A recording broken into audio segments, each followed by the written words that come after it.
کیا واقعی جو شخص 40 دن تک گوشت نہ کھائے اس کا اخلاق خراب ہو جاتا ہے؟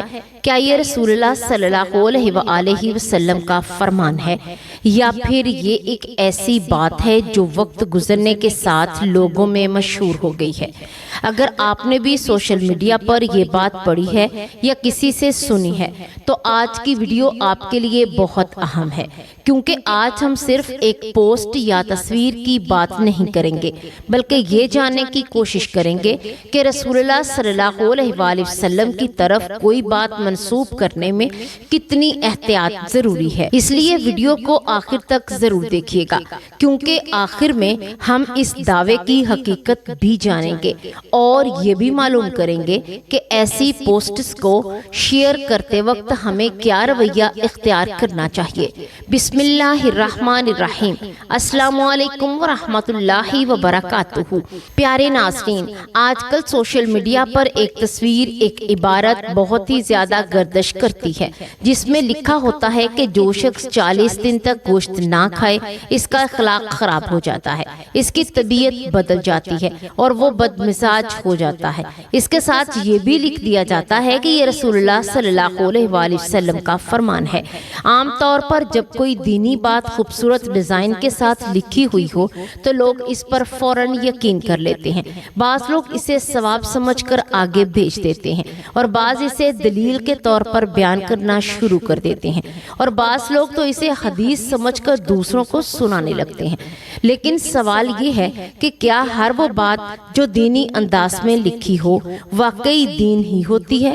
کیا ہر وہ بات جو رسول اللہ صلی اللہ علیہ وآلہ وسلم کی طرف منسوب کر دی جائے واقعی آپ صلی اللہ علیہ وآلہ وسلم نے فرمائی بھی ہوتی ہے؟ پیارے ناظرین، صحابہ کرام رضی اللہ تعالی عنہ کا طریقہ یہ تھا کہ وہ نبی کریم صلی اللہ علیہ وآلہ وسلم کی ایک ایک بات کو انتہائی احتیاط کے ساتھ محفوظ کرتے تھے۔ بعد میں محدثین نے لاکھوں روایات کی چھان بین کی، راویوں کے حالات لکھے اور سندوں کی تحقیق کی، اور پھر امت کو بتایا کہ کون سی روایت صحیح ہے اور کون سی ضعیف ہے اور کون سی من گھڑت ہے۔ یہی وجہ ہے کہ اسلام دنیا کا واحد مذہب ہے جس میں احادیث کی حفاظت کا اتنا عظیم نظام موجود ہے۔ امام عبداللہ بن مبارک رحمۃ اللہ علیہ نے فرمایا کہ سند دین کا حصہ ہے، اگر سند نہ ہوتی تو ہر شخص جو چاہتا کہہ دیتا۔ ذرا غور کیجئے، جب ہمارے اسلاف نے ایک ایک روایت کی تحقیق میں اتنی محنت کی تو کیا ہمیں سوشل میڈیا پر لکھی ہوئی ہر بات کو بغیر تحقیق قبول کر لینا چاہیے؟ اسی لیے قرآن کریم میں اللہ تعالیٰ نے مسلمانوں کو خبر کی تحقیق کرنے کا حکم دیا ہے۔ مقصد یہ ہے کہ کوئی مسلمان غلط بات کو سچ سمجھ کر نہ پھیلائے اور نہ ہی کسی ایسی بات پر یقین کرے جس کی حقیقت معلوم نہ ہو۔ پیارے ناظرین، اسلام میں کھانے پینے کے بارے میں اعتدال کی تعلیم دی گئی ہے۔ اللہ تعالیٰ نے پاکیزہ چیزوں کو حلال فرمایا اور انسان کو ان نعمتوں پر شکر ادا کرنے کی تلقین کی ہے۔ گوشت بھی اللہ تعالیٰ کی عطا کردہ نعمتوں میں سے ایک نعمت ہے۔ رسول اللہ صلی اللہ علیہ وآلہ وسلم نے گوشت تناول فرمایا۔ مختلف احادیث سے معلوم ہوتا ہے کہ آپ صلی اللہ علیہ وآلہ وسلم نے بکرے کا گوشت بھی کھایا اور صحابہ کرام رضی اللہ تعالی عنہ نے بھی گوشت استعمال کرتے تھے۔ اس میں کوئی شک نہیں کہ گوشت ایک مفید غذا اور مناسب مقدار میں اس کا استعمال فائدہ مند ہو سکتا ہے، لیکن یہاں ایک اہم سوال پیدا ہوتا ہے۔ اگر کوئی شخص بیماری، غربت، مجبوری یا اپنی خوراک کی عادت کی وجہ سے طویل عرصے تک گوشت نہ کھا سکے تو کیا لازمی اس کا اخلاق خراب ہو جائے گا؟ کیا اس کا کردار بدل جائے گا؟ کیا اس کی نیکی اور پرہیزگاری میں کمی آ جائے گی؟ یہ وہ سوال ہے جس کا جواب جاننے کے لیے ہمیں جذبات کے بجائے تحقیق کی طرف آنا ہوگا۔ نبی کریم صلی اللہ علیہ وآلہ وسلم نے اچھے اخلاق کی بہت زیادہ فضیلت بیان فرمائی ہے۔ آپ صلی اللہ علیہ وآلہ وسلم نے فرمایا کہ تم میں سب سے بہتر وہ ہے جس کے اخلاق سب سے اچھے ہوں۔ ایک اور حدیث میں آتا ہے کہ قیامت کے دن مومن کے میزان میں حسن اخلاق سے زیادہ وزنی کوئی چیز نہیں ہوگی۔ غور کیجئے، نبی کریم صلی اللہ علیہ وآلہ وسلم نے اخلاق کو ایمان، کردار، تقوی اور اعمال کے ساتھ جوڑا ہے۔ اخلاق کی بنیاد اللہ کے خوف، اچھے اعمال اور دل کی اصلاح پر رکھی گئی ہے۔ اس لیے ہم دیکھتے ہیں کہ دنیا میں بے شمار ایسے لوگ موجود ہیں جو کم گوشت کھاتے ہیں لیکن ان کا اخلاق بہت اچھا ہوتا ہے۔ اسی طرح بعض لوگ گوشت کھانے کے باوجود غصے، بد اخلاقی اور برے رویوں کا شکار ہوتے ہیں۔ اس سے معلوم ہوتا ہے کہ اخلاق کا تعلق صرف ایک غذا سے جوڑ دینا درست طرز فکر نہیں۔ ناظرین، اب وہ مرحلہ آ گیا جس کا آپ شروع سے انتظار کر رہے تھے۔ بہت سے علماء اور محدثین نے اس مضمون کی روایت کا جائزہ لیا ہے۔ تحقیق کا خلاصہ یہ ہے کہ جو بات سوشل میڈیا پر اس انداز سے مشہور کی جاتی ہے کہ جو شخص 40 دن تک گوشت نہ کھائے اس کا اخلاق خراب ہو جاتا ہے، وہ رسول اللہ صلی اللہ علیہ وآلہ وسلم سے صحیح اور مضبوط سند کے ساتھ ثابت نہیں ہے۔ لہٰذا اس جملے کو نبی کریم صلی اللہ علیہ وآلہ وسلم کا یقینی فرمان یا صحیح حدیث کہہ کر بیان کرنا درست نہیں۔ یہی وجہ ہے کہ ہمیں کسی بھی روایت یا دینی بات کو آگے پھیلانے سے پہلے اس کی تحقیق کرنی چاہیے۔ نبی کریم صلی اللہ علیہ وآلہ وسلم نے فرمایا، جس نے جان بوجھ کر مجھ پر جھوٹ باندھا وہ اپنا ٹھکانہ جہنم میں بنا لے۔ یہ حدیث ہمیں سکھاتی ہے کہ رسول اللہ صلی اللہ علیہ وآلہ وسلم کی طرف کوئی ایسی بات منسوب کرنا جو آپ نے نہ فرمائی ہو بہت ہی سنگین معاملہ ہے۔ آج سوشل میڈیا کے دور میں ہماری ذمہ داری پہلے سے کہیں زیادہ بڑھ گئی ہے۔ ایک بٹن دبانے سے ایک پیغام ہزاروں لوگوں تک پہنچ جاتا ہے۔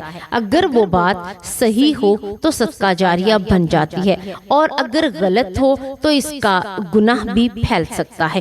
اس لیے آئندہ جب بھی آپ کے سامنے کوئی حدیث، کوئی واقعہ یا کوئی دینی پوسٹ آئے تو اسے فوراً شیئر کرنے کی بجائے پہلے اس کی تحقیق کر لیا کریں، مستند علماء کی طرف رجوع کریں اور معتبر کتابوں سے رہنمائی حاصل کریں۔ اللہ تعالی ہمیں حق کو حق سمجھ کر قبول کرنے کی توفیق عطا فرمائے، باطل کو باطل سمجھ کر اس سے بچنے کی توفیق عطا فرمائے، ہمیں تحقیق کے بعد بات کرنے والا بنائے، رسول اللہ صلی اللہ علیہ وآلہ وسلم کی صحیح سنتوں کو اپنانے کی توفیق عطا فرمائے اور ہمیں جھوٹی اور بے بنیاد باتوں کو پھیلانے سے محفوظ فرمائے، آمین یا رب العالمین۔ پیارے ناظرین، جہاں تک بات ہے 40 دن گوشت نہ کھانے کی، تو اسلامی تعلیمات میں 40 دن تک گوشت نہ کھانے سے اخلاق کے خراب ہونے کا کوئی قطعی اور مستند ثبوت نہیں ملتا۔ بعض کتابوں میں ایک روایت نقل کی جاتی ہے کہ جو شخص 40 دن گوشت نہ کھائے اس کے اخلاق خراب ہو جاتے ہیں، لیکن محدثین نے اس روایت کو ضعیف قرار دیا ہے، اس لیے اس سے شرعی حکم ثابت نہیں ہوتا۔ طبی اعتبار سے اگر کوئی شخص 40 دن تک گوشت نہ کھائے لیکن دالیں، دودھ، دہی، انڈے، پھلیاں اور دیگر غذائیں مناسب مقدار میں لیتا رہے تو عام طور پر کوئی خاص نقصان نہیں ہوتا۔